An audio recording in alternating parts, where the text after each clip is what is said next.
Morning, everybody. This is the Fantasy Sports Boss again. I have another crisis point video for you, and today we're going to talk about Terry McLaurin, the wide receiver for the Washington Commanders. So, as far as McLaurin is concerned, it's a pretty straightforward history when it comes to McLaurin.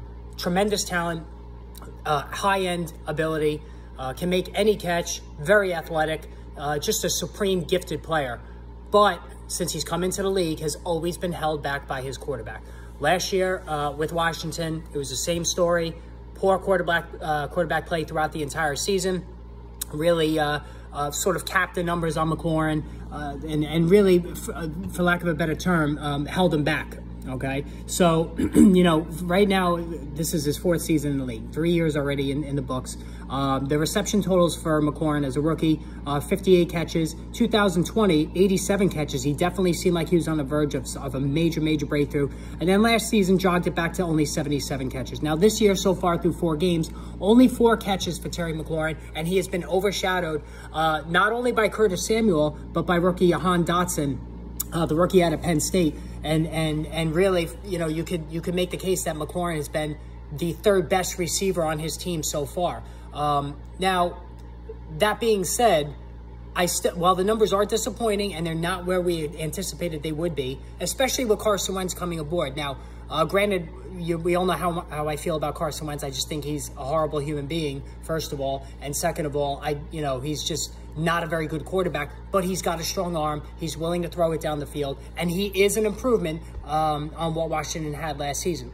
But so far, the numbers are just not translating. But they're also not as bad as some people make it out to be. So week 1 against Jacksonville, 13 fantasy points, 2 catches, 58 yards. He did score, so that did salvage what was a pretty nondescript day.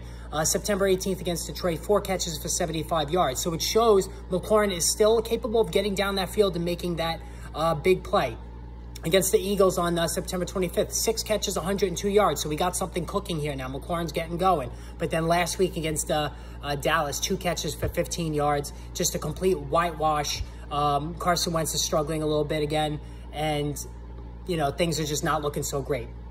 What I will say now, though, is that I think at least in the immediate, the next couple of weeks, the immediate future, I think McLaurin is going to be very good. Jahan Dotson injured a hamstring last week. He's going to miss at least a game or 2, according to Ron Rivera. And I think this will give McLaurin valuable time to fully get on the same page with Carson Wentz, because they're not on the same page. They're misconnecting on a lot of throws, but the targets have been there. So week 1, 4 targets, and then he had 8 targets in week 2, 9 targets in week 3, and 6 last week. So the targets are not horrible. It just shows that it might be more of a timing issue than anything else.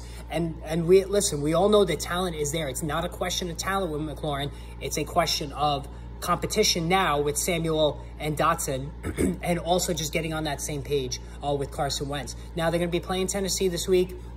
Maybe the passing volume won't be as great because the Titans don't put up a lot of points, but I think going forward, McLaurin is going to be okay. And I think he's a good buy low. You know, if you can snag him for a wide receiver 3 price, you could get wide receiver 2 numbers the rest of the way, all right?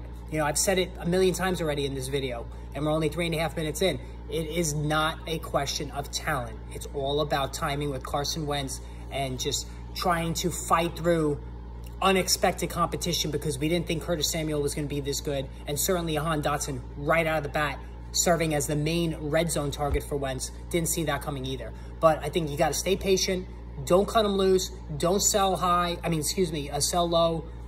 Don't bench him. I think McLaurin's going to be okay. All right, hit that subscribe, hit that notification button, guys. Live stream today at 5 o'clock. 5 o'clock. I hope to see you then. Been waiting to make my return, you know, to the live streams after I had the COVID, you know, 10 days ago now. So energy level's good. Not coughing as much now, which is good. Sometimes I trip over my words just because I think there's a little bit of brain fog. That's about the only thing that left that I'm dealing with. But yeah, that's it. So I look forward to seeing all of you at 5 o'clock today, and going over the games coming up and answering any of your questions in the chat. All right, I'll see you all later. Take care, everybody.